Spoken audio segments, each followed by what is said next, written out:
Good morning বন্ধুরা, আজকে আরেকটি নতুন ব্লগে তোমাদের সবাইকে জানাই স্বাগতম। আশা করি তোমরা সবাই ভালো আছো, আমিও ভালো আছি। থাম্বনেল ও টাইটেল দেখে তোমরা বুঝে গেছো যে আজকে ভিডিওটি ঢাকা ট্যুরের ব্লগ হতে চলেছে। ঢাকা শহরে আমি এক সপ্তাহের মতো ছিলাম। সেখানে আমি কোথায় কোথায় গেছি, কি খেয়েছি ও আরও যা যা করেছি সেগুলো তোমাদের সাথে এই ভিডিওতে শেয়ার করলাম।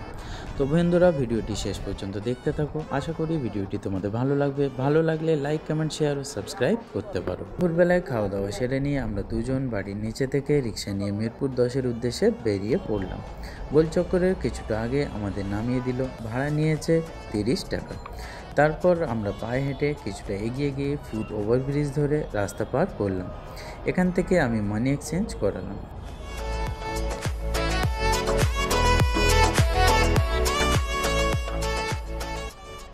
তারপর বাসে করে কল্যাণপুরে অবস্থিত শ্যামলী বাসের টিকিট কাউন্টারের দিকে এগিয়ে গেলাম। কল্যাণপুর পর্যন্ত বাসের ভাড়া নিল দুজনের 40 টাকা। শ্যামলীর টিকিট কাউন্টার থেকে আমি কলকাতা ফেরার জন্য আগামী 24শে ফেব্রুয়ারি সকালে ডাইরেক্ট বাসের টিকিট কেটে নিলাম, যেটা আমার ভাড়া পড়েছে 2100 টাকা। তারপর ঠিক একইভাবে আমি বাড়ি ফিরলাম। পরের দিন সকালবেলায় প্ল্যান করলাম বঙ্গবন্ধু মিলিটারি মিউজিয়াম ও 3D আর্ট ওয়ার্ল্ড যাব। তারপর ফ্রেশ হয়ে নাস্তা করে নিয়ে বেরিয়ে পড়লাম মিরপুর 10 মেট্রো স্টেশনের দিকে। মেট্রো স্টেশনে পৌঁছে প্রথমে আমাদের গন্তব্যস্থান বিজয় সরণির টিকিট কেটে নিলাম। ট্রেন আসতে অনেক সময় থাকায় মেট্রো স্টেশনের চারপাশে ঘুরে সময় কাটালাম। পরিষ্কার ও পরিচ্ছন্ন মেট্রো স্টেশন দেখে বেশ ভালো লাগলো। তারপর আমাদের ট্রেন আসলো। 4 থেকে 5টা স্টেশনের পর আমাদের গন্তব্যস্থান বিজয় সরণি স্টেশন এসে পৌঁছালাম। টিকিটটা মেশিনে ঢুকিয়ে দিয়ে স্টেশন থেকে বেরিয়ে পড়লাম।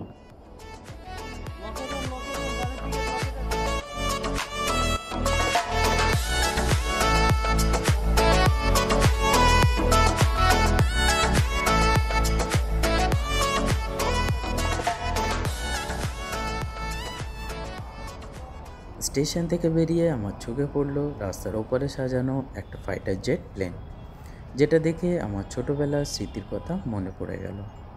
ছোটোবেলায় মামার সাথে আমরা বাসে করে শিশু পার্কে ঘুরতে যেতাম। বাসের জানালা দিয়ে এই ফাইটার জেট প্লেনটা দেখে বুঝে যেতাম শিশু পার্ক যাওয়ার অর্ধেক রাস্তা এসে গেছি। তো বন্ধুরা, আমার মতো তোমাদের মামার বাড়ির ছোটোবেলার স্মৃতি থাকলে কমেন্ট বক্সে শেয়ার করতে পারো। স্টেশন থেকে পায়ে হেঁটে 3 থেকে 4 মিনিট আসার পর এসে পৌঁছালাম বঙ্গবন্ধু মিলিটারি মিউজিয়ামের টিকিট কাউন্টারের সামনে। এখান থেকে দুজনের 100 টাকা করে টিকিট কেটে নিয়ে ভেতরে প্রবেশ করলাম। মিউজিয়ামে প্রবেশ করার সময় সিকিউরিটি গার্ড আমার অ্যাকশন ক্যামেরাটা বন্ধ করে দিতে বলল ও লকারে জমা রেখে নিল। ভেতরে ঢুকে প্রথমে চোখে পড়ল বিশাল বড় বিভিন্ন গাছ দিয়ে সাজানো বাগান। তার ঠিক পাশে রয়েছে একটা নীল জলের পুল, যার ওপরে মিউজিক্যাল ফাউন্টেন লাগানো রয়েছে। তারপর মিউজিয়ামটার ভেতরে ঢুকে পড়লাম। ভেতরে ঢুকে দেখলাম নানান ধরনের যুদ্ধ বিমান, যুদ্ধজাহাজ, সাবমেরিন, কামান ও নানান ধরনের অস্ত্রশস্ত্র ও আরও অনেক কিছু, যেগুলোর ছবি তোমাদের সাথে আমি শেয়ার করলাম।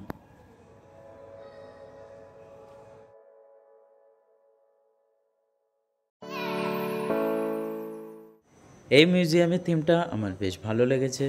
এই মিউজিয়ামের আন্ডারগ্রাউন্ডের থিমটা রয়েছে নেভির, ও ফার্স্ট ফ্লোরের থিমটা রয়েছে আর্মির, আর সেকেন্ড ফ্লোরের থিমটা রয়েছে এয়ারফোর্সের। পুরোটা ঘুরে দেখতে আমার সময় লেগেছে 2.5 থেকে 3 ঘন্টা। মিউজিয়ামের ঠিক মাঝে রয়েছে একটা 3D স্ক্রিন, যেটা দেখে মনে হয় আমরা গভীর সমুদ্রের নিচে রয়েছি।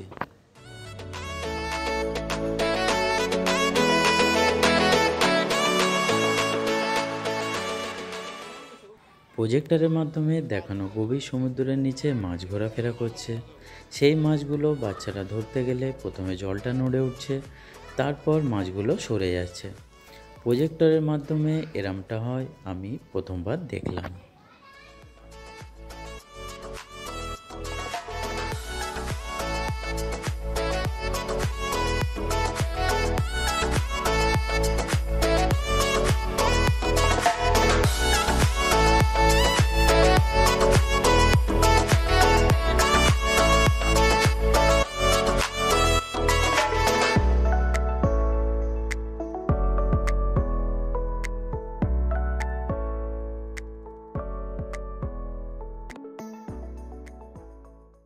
মিলিটারি মিউজিয়াম থেকে বেরিয়ে 3D আর্ট ওয়ার্ল্ডে 200 টাকা করে জনপ্রতি টিকিট কেটে ভেতরে প্রবেশ করলাম। প্রবেশ করার সময় শু কভার দিল, সেটা জুতোর ওপরে পরে নিলাম। যতক্ষণ আর্ট ওয়ার্ল্ডের ভেতরে ছিলাম সেটা পরেছিলাম। 3D আর্ট ওয়ার্ল্ডের ভেতরের কিছু সুন্দর মুহূর্ত তোমাদের সাথে শেয়ার করলাম।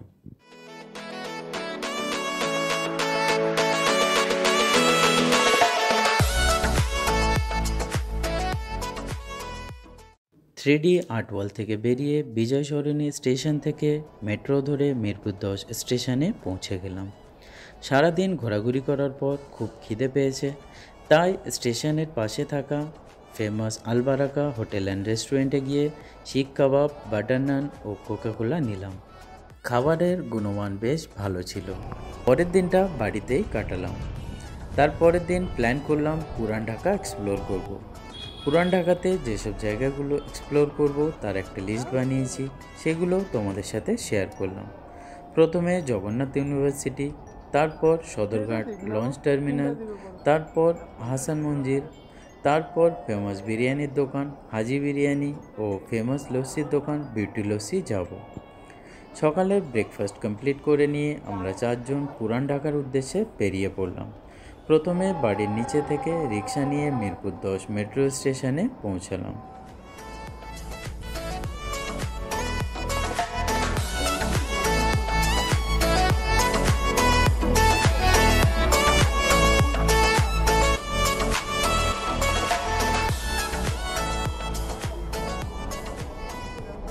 তারপর ট্রেন ধরে বাংলাদেশ সেক্রেটারিয়েট বা বাংলাদেশ সচিবালয় মেট্রো স্টেশনে পৌঁছে গেলাম।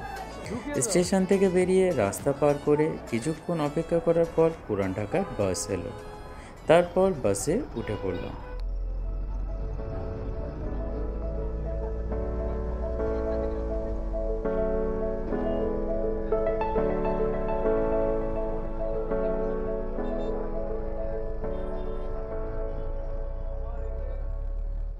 কিছুক্ষণ বাস চলার পর পুরান ঢাকার জগন্নাথ ইউনিভার্সিটির সামনে বাস স্টপে আমরা নেমে গেলাম।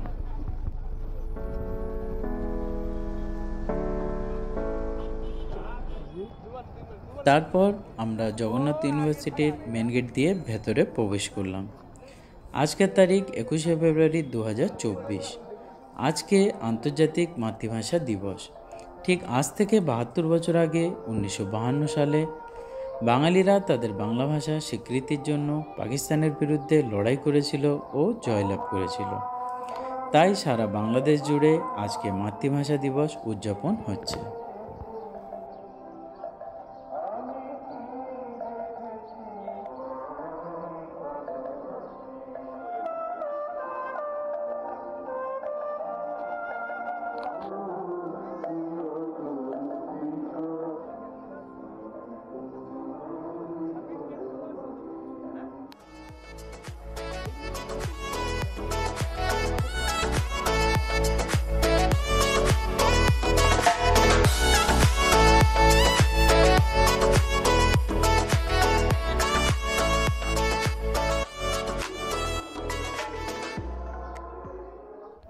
কলেজ ক্যাম্পাস থেকে বেরিয়ে আমরা পায়ে হেঁটে সদরঘাট লঞ্চ টার্মিনালের দিকে এগিয়ে গেলাম।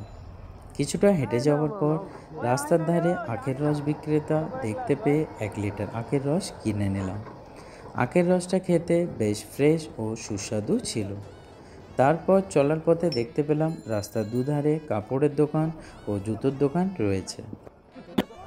সদরঘাট লঞ্চ টার্মিনালের টিকিট কাউন্টার থেকে জনপ্রতি 10 টাকা করে টিকিট কেটে নিয়ে টার্মিনালের ভেতরে আমরা প্রবেশ করলাম। এই লঞ্চ টার্মিনালে আসার ইচ্ছা আমার অনেক আগে থেকেই ছিল, সেটা আজকে সফল হলো। এখান থেকে বাংলাদেশের বিভিন্ন প্রান্তে যাতায়াতের জন্য লঞ্চ ব্যবহার করা হয়ে থাকে। এখানে ছোট ও বড় লঞ্চ অ্যাভেলেবেল আছে, তবে এখানে বড় যে লঞ্চগুলো রয়েছে তাদের আকার বিশাল হয়, লাক্সারিয়াস হয় ও সুন্দর হয়। এখানে প্রত্যেকটা লঞ্চের রং সাদা ও গায়ে বাংলা হরফে লেখা রয়েছে যে যার কোম্পানির নাম ও কোথায় যাবে। আমার একটা মামির বাপের বাড়ি বরিশালের ভোলাতে, ওনারা প্রায় লঞ্চে করে যাতায়াত করেন। তাই এখানে আসার আগে মামি বললেন এই লঞ্চ টার্মিনালের বেশিরভাগ আকারে বিশাল ও দেখতে সুন্দর লঞ্চগুলো বরিশালের হয়। তাই বরিশালের একটা বিশাল আকারের লঞ্চ দেখে আমরা ভেতরে প্রবেশ করলাম, যেটার নাম পারাবত 12। ভেতরে ঢুকে দেখলাম বিশাল ফাঁকা একটা জায়গা। পাশে থাকা একজন কর্তৃপক্ষকে জিজ্ঞেস করায় তিনি বললেন নিচের তলার পুরোটা ও দোতলার অর্ধেকটা ডেক ও দোতলার অর্ধেকটা ও তিনতলার পুরোটা কেবিন। এই লঞ্চ ছাড়ার সময় ঢাকা থেকে রাত 8:45 এই লঞ্চের ডেক ও কেবিনের ভাড়াগুলো হলো: সিঙ্গেল কেবিনের ভাড়া 900 টাকা, সিঙ্গেল কেবিন এসির ভাড়া 1000 টাকা, ডাবল কেবিনের ভাড়া 1600 টাকা, ডাবল কেবিন এসির ভাড়া 1800 টাকা, ফ্যামিলি কেবিনের ভাড়া 3000 টাকা। ভিআইপি কেবিন 3 রকমের রয়েছে, 3000 টাকা থেকে নিয়ে 7000 টাকা পর্যন্ত, আর ডেকের ভাড়া রয়েছে 200 টাকা করে।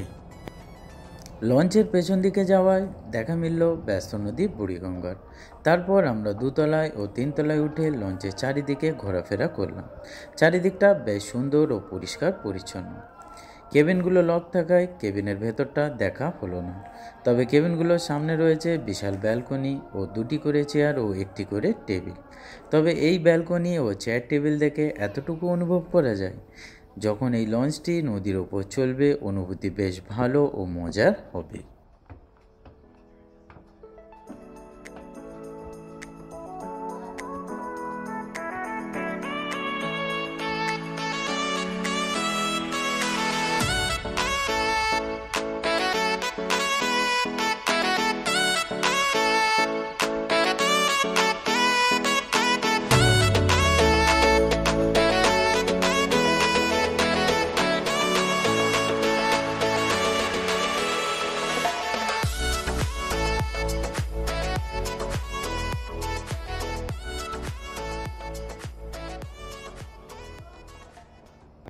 লঞ্চের 3তলার ব্যালকনির শেষ চেয়ারে বসে আমরা নদী দেখতে দেখতে জমিয়ে আড্ডা দিতে থাকলাম, আর ক্যামেরাটা টাইম ল্যাপস মোডে দিয়ে নদীর ব্যস্ততার দৃশ্যটা ক্যামেরাবন্দি করলাম।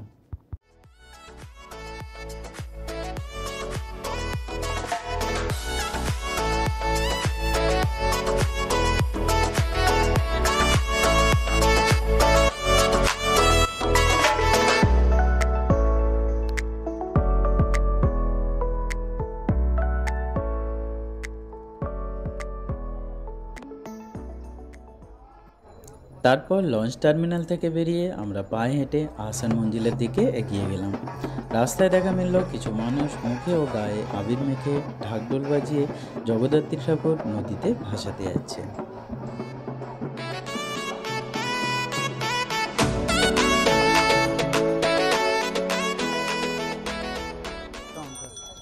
তারপর আমরা আহসান মঞ্জিল মিউজিয়ামের মেন গেটের সামনে এসে পৌঁছালাম।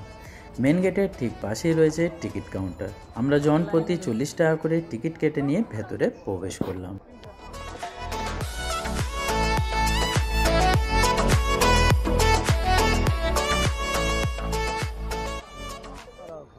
এই মিউজিয়াম শনিবার থেকে বুধবার পর্যন্ত সকাল 10:30 থেকে নিয়ে বিকাল 5:30 পর্যন্ত খোলা থাকে, আর শুক্রবার বিকাল 3টে থেকে নিয়ে সন্ধ্যা 8টা পর্যন্ত খোলা থাকে, আর বৃহস্পতিবার সারাদিনটা বন্ধ থাকে।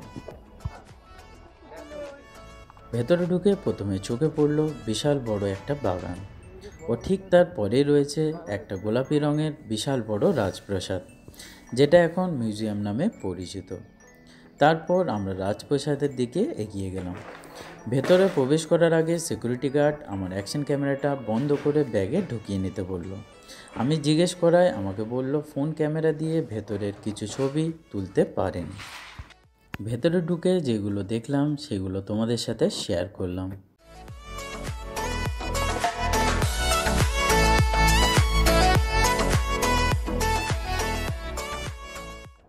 1839 সালে খাজা আলিমুল্লাহ ফরাসিদের কাছ থেকে এই সম্পত্তিটি ক্রয় করেন।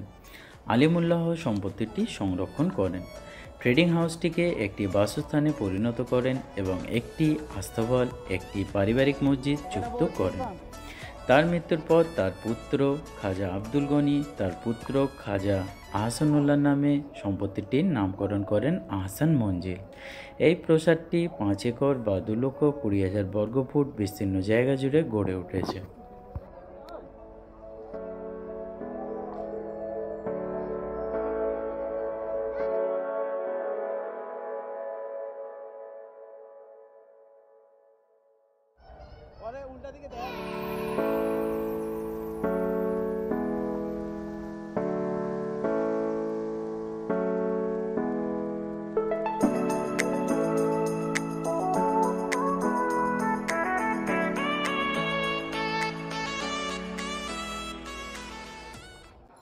আহসান মঞ্জিল থেকে বেরানোর সময় গুগল ম্যাপে হাজি বিরিয়ানির যেটা পুরাতন দোকান নাজিরে বাজারে রয়েছে সেটা দূরত্ব দেখালো 1.7 কিলোমিটার। আমরা ঠিক করলাম পুরান ঢাকার অলিগলি দিয়ে পায়ে হেঁটে হাজি বিরিয়ানির দোকানে যাব।